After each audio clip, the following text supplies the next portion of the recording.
જો ભાઈ, હા હું તમને શું કહું છું, હા આજે હિંમત કાકા વારા ઘડીએ ઘરે આવીને આ બધું કરે છે, તો એકવાર આપણે જઈને એને મળી લઈએ તો. અરે ભાઈ કેમ નહીં, અને હું તો એમ કહું છું કે આ એકવારમાં જ જઈને આ મામલો જ રફે દફે કરી નાખીએ. મારો પણ એ જ વિચાર છે. તો હું શું કહું છું, આજ આપણે ઓફિસેથી આવીએ ને એટલે ડાયરેક્ટ કાકાની ઘરે જ જઈએ. હું મોટા ભાઈ કંઈ પણ વિચાર્યા વગરની વાતો કરું છું. હા, ઓફિસે આપણે આજે કામ કેટલું છે ખબર છે ને તમને, અને આમ પણ ઓવર ટાઈમ ભરવો પડશે, એટલે આજે તો મેળ જ નહીં આવે. પણ હું શું કહું છું, હા આપણો કાકો છે ને એ હાવ કપાતર છે. આપણે નાના હતા ત્યારથી સહન કરીએ છીએ. તને ખબર છે આપણે જ્યારે ભણતા હતા જ્યારે આપણે આ સ્કૂલમાં આવ્યો હતો અને આપણા સર સાથે પણ ઝઘડો કર્યો હતો. ખબર છે મોટા ભાઈ, મને તો એ નથી સમજાતું કે હા એક જ માના દીકરા છે પપ્પા અને કાકા, એમ છતાંય બંને વચ્ચે કેટલો તફાવત છે. હા હા પપ્પા છે કે બધી વાતે શાંતિમાં માને, શાંતિથી કોઈ પણ વાતને પતતી હોય ને તો શાંતિથી જ પતાવી દે, અને કાકા કાકા એટલે કે જે વાત શાંતિથી પતતી હોય ને એમાંય ઝઘડો શોધે, એમાંય ગુસ્સો કરે, અને એમાંય સામેવાળાનો વાંક શોધીને એની અણી કાઢી નાખે.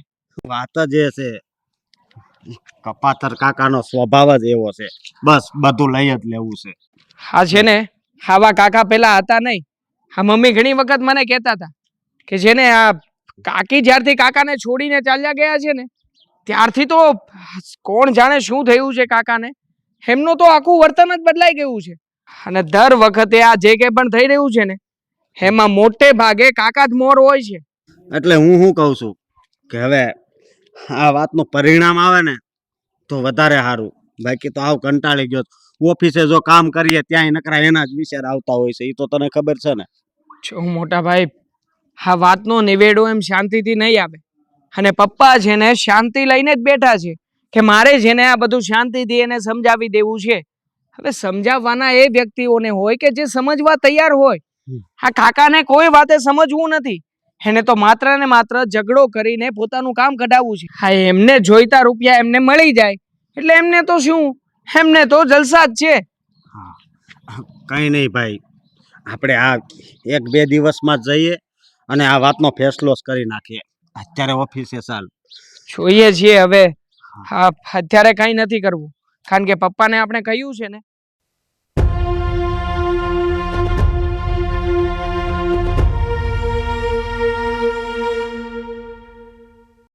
આવો બા બેહો. બોલો હું આવ્યા? હે હિંમત, હું તને ઈ પૂછવા આવી કે તને વાંધો શું છે? વાંધો તો તમને ખબર જ છે, પણ તમને મારી યાર શું વાંધો છે? મને શોખવટથી વાત કરો ની. તને શરમ નથી આવતી? ઘરના જ લોકોની સાથે તું આ રીતે ઝઘડો કરે છે. ઝઘડો ન કરો તો હું કરું? મને 50 લાખ રૂપિયા આપી દો એટલે તમે છૂટા ને હું છૂટો. મારે કઈ નવરાઈ નથી તમને બાંધવા આવવાની. પણ 50 લાખ રૂપિયા તને જોઈએ છે શેના? અને ધંધો શું કરવા માટે. અને શું ઘરમાં ઝાડ છે કે તને ખંખેરીને આપી દે? ઈ તકલીફ મારી નથી, ઈ તકલીફ તમારે મા દીકરા બેયની છે. મને 50 લાખ રૂપિયા જોતા છે, મને મારા પૈસા જોતા છે. તને ખબર છે ને, તને જેટલી વખત પૈસા દીધા છે એટલી વાર તે વેડફી ખાધા, તે એકે વાર ધંધો કર્યો? પછી ક્યાંથી તને ઘડી ઘડી દે? રો બા, નુકસાની થાય ધંધામાં, બધું જ થાય, એટલે મને પૈસા તો જોહે તમારે. એટલે તમને બહુ એની બાજુ પક્ષ ખેંચો છો. તમારે ઈ વાલો ને હું દઉં લો. એ ના, મારા માટે તો ડાબી જમણી બે આંખ હરખી છે. એ ડોસી, કાંઈ ડાબી જમણી બે ખરખી નથી. એક આંખમાં તો મારા નામનો તો મોચો આવી ગયો લાગે છે. તને હજી પણ શરમ નથી આવતી? તું કોની સાથે શું બોલે છે, કેવી રીતે બોલે છે? તને જેટલી વાર રૂપિયા દીધા તું કહે કે હા નુકસાની થાય નુકસાની. લાખે 1,10,000ની નુકસાની ન થાય, પણ તું તો રોક્યા હોય ને એના કરતા વધારે નુકસાની કરીને આવે છે. એ મારા કિસ્મતની વાત છે, એ તમારે બહુ માથું મારવાની જરૂર નથી. તમે આવ્યા છો, જે કામ હોય પતાવો, બીજી બધી માથાકૂટ મારી રહ્યો. મને મારા પૈસા જોવે 50 લાખ રૂપિયા. તું કિસ્મતને રડે છે અને તારે કામ તો કરવું નથી, મહેનત તો કરવી નથી, અને તું કિસ્મતને રડે છે ને, રડ્યા કર કિસ્મતને, પણ દર વખતે તો તને રૂપિયા નહીં મળે તો નહીં જ મળે. હું મહેનત કરવા તો આ પૃથ્વી લોક ઉપર નથી આવ્યો, રાજા બાદશાહની જેમ જીવવા માટે આવ્યો છું. હા તો અમારે ત્યાં જન્મ નતો લેવો, રાજા બાદશાહ ત્યાં જન્મ લેવો તો. મને ખબર હોત ને કે હું અહીંયા જન્મ લેવાનો છું તો ભગવાનને કહી દે મને અહીંયા જન્મ આપતા નહીં, પણ આ તો મારું હાલે નહીં. બસ તો એનું જે આયલું છે ને જ્યાં જન્મ લીધો છે ને તો તારે એની પ્રમાણે રહેવું પડે.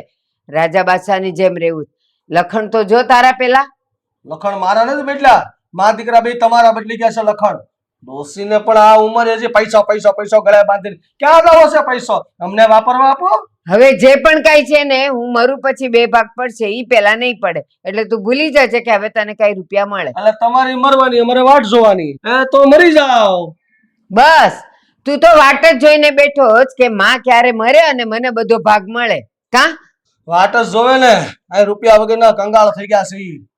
પણ યાદ રાખજે, હું એમ મરવાની નથી અને કમોતે તો નહીં જ મરું. અને હું નહીં મરું ને ત્યાં સુધી તને ભાગનો 1 રૂપિયો પણ નહીં મળે. તારાથી થાય તે કરી લે. હે ભગવાન, આ ડોશીને પણ નીકળ્યા રૂપિયા રૂપિયા રૂપિયા ગળે બાંધીને આટા મારવા. મોટા છોકરાને ધરવી દીધા બધા રૂપિયા, નાનાને તો કોઈ દી સંભાળવાનો નહીં.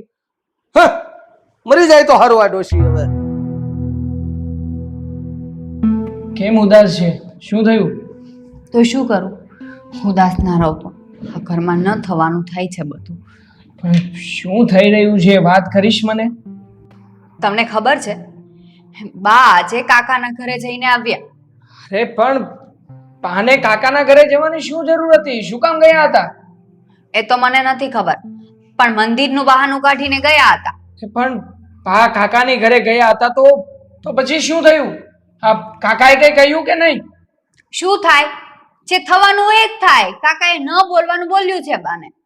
કાકાની આટલી હિંમત કે પાનું આવી રીતે અપમાન કર્યું? કાકાને છે ને કઈ ખબર પડતી જ નથી. એમ થોડી બાની જોડે વાત કરે.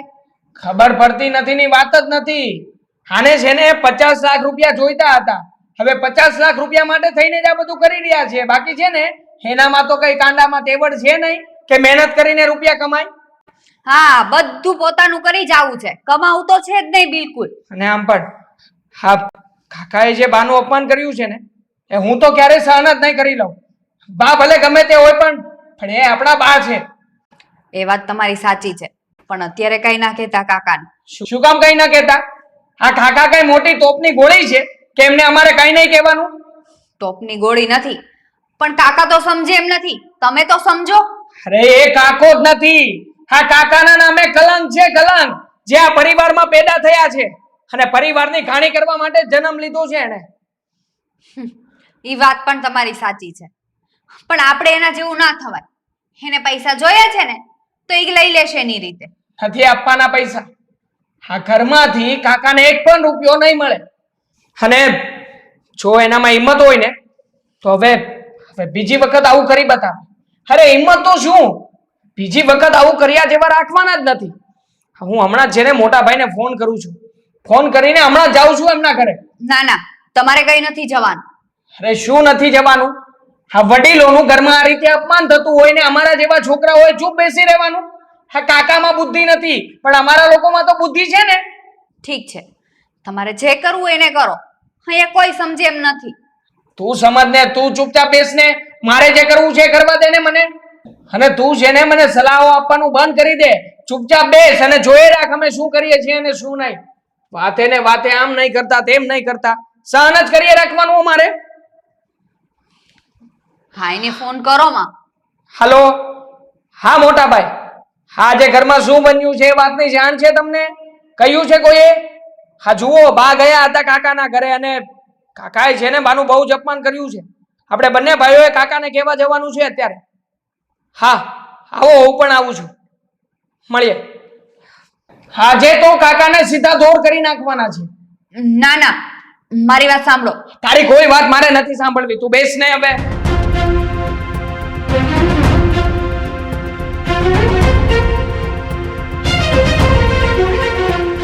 કાકા, હે કાકા બહાર આવો તો. કાકા એય, રાઈડ હું નાખો છો? શું છે તમારે? જુઓ કાકા, તમે છે ને અમારી ઘરે આવીને બાનું અપમાન કર્યું ને એ જરાય ઠીક નથી કર્યું હો. એ ભાઈ, ઈ મારી માં છે. હું એને માન આપવું, અપમાન કરું, ગમે એ કરું. તારે શું લેવા દેવા છે? તમે બાને માં સમજી હોત ને તો દરેક વાતમાં મર્યાદા રાખી હોત. પણ તમે તો કળયુગના દીકરા છો ને, સંસ્કાર અને મર્યાદા સાથે શું લેવા દેવા તમારે? નથી સંસ્કાર. હું છે તારે? હું છે હું? કાકા, અરે કાકા શું કરી રહ્યા છો? શાંતિથી વાત કરીએ છીએ ને. વાત મારો થતો મને અરે ઓ કાકા, મારો તમારી અરે પણ અરે તમને નથી ખબર પડતી? અરે તો મોટા ભાઈ મારો કાકાને મારો મારો નહીં મારો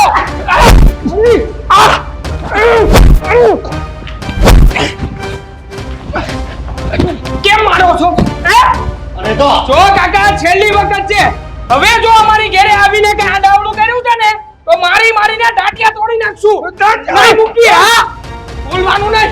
હાલો મોટા ભાઈ. બોલો.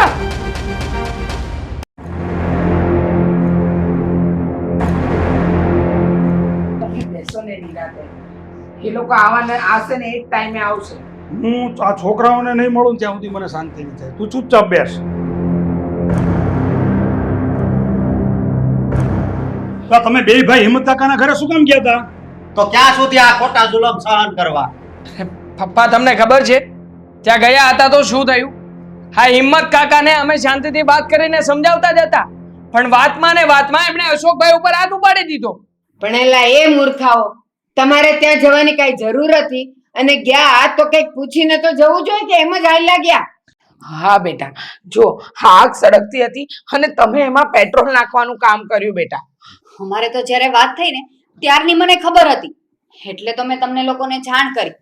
મારું તો કઈ માનતા જ નથી. બેટા, આ તમે લોકો જ્યાં મગજમારી કરીને આવ્યા છો, હવે તમને ખબર છે આનું પરિણામ શું આવશે? પરિણામ જે આવવું હોય તે આવે પપ્પા. બાકી હવે છે ને હાથ ઉપર હાથ ધરીને બેસી નથી રહેવાનું. કાકાની વાતનો જવાબ અમે લોકો આપીશું જો તમે કઈ નહીં બોલો ને તો. બસ પણ બેટા, તમે લોકો શાંતિ રાખો ને. આવી રીતે ઝઘડા કરવાથી શું કઈ ઉકેલ આવવાનો છે? અત્યાર સુધી શાંતિ રાખી, આપણને કઈ મળ્યું? બા, તમને ખબર છે? અરે આ બે મૂર્ખા અહીંયા ગયા અને આ હિંમતની અરે હાથાફાઈ કરી છે, મારામારી કરીને આવ્યા છે બે. એલા જીભે વાતો કરાય, હાથ ઉપાડવાની કઈ જરૂર હતી? હા તો બા તમને કોઈ કઈ પણ આવીને કહી જાય તો અમારાથી કેવી રીતે સહન થાય? અને આમ પણ એ બોલતા જ થાય એવી રીતે એટલે અમારા લોકોથી સહન ના થયું ને હાથ ઉપડી ગયો. અરે બેટા, એમનો સ્વભાવ એવો છે. હવે એમના જેવા તમે થશો તો એમનામાં ને તમારામાં ફરક શું? હા તો ફરક રાખવો પણ નથી ને મમ્મી. હવે શું કામ ને ફરક રાખવો? જો એમને જ આ વાતથી કઈ નથી પડી તો અમને કઈ નથી પડી. અરે બેટા, ગમે એવો તો એ તારો કાકો છે અને એ તારો બાપ સમાન કહેવાય, એની ઉપર એમ હાથ ન ઉપાડી લેવાય. હા તો આ બા છે ને એ કાકાના મમ્મી જ છે. એમને જો મમ્મીની મર્યાદા ન રાખવી હોય તો અમારે કાકાની મર્યાદા નથી રાખવી. એલા પણ એને કીધું ને મન ચોટી ગયું. ભલે ને બોલ્યા કરે. અરે એ શબ્દો છોડતા નથી પણ તમારા વિશે કોઈ આવી રીતે વાત કરે ને તો અમને અમારા દિલમાં દુઃખ થાય છે. પણ બેટા, હું તમારા ભાવનાની કદર કરું છું પણ તમારો બાપ શું, હું હજી બેઠો છું અને એ મારો ભાઈ છે હિંમત. તમારે મને કહેવું તો જોઈએ. હું એની હારે વાત કરી લે, હું એને સમજાવી દે. તો ઘણી વખત તમે સમજાવ્યા જ છે ને પપ્પા અને અત્યાર સુધી સમજાવતા જ આવ્યા છો. 1% ફરક પડ્યો છે કાકામાં? ક્યારેય નથી અમને દેખાણો.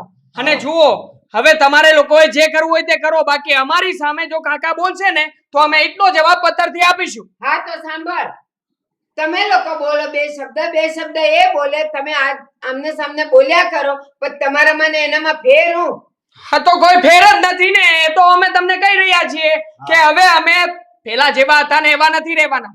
અમે દરેક વાતનો જવાબ આપતા શીખી ગયા છીએ બસ. પણ તમે શાંતિથી વાત કરશો ને તો બધું શાંતિથી પતી જશે. અરે અત્યાર સુધી શાંતિથી જ વાત કરીને કઈ છું એમ? બેટા શાંતિ રાખો.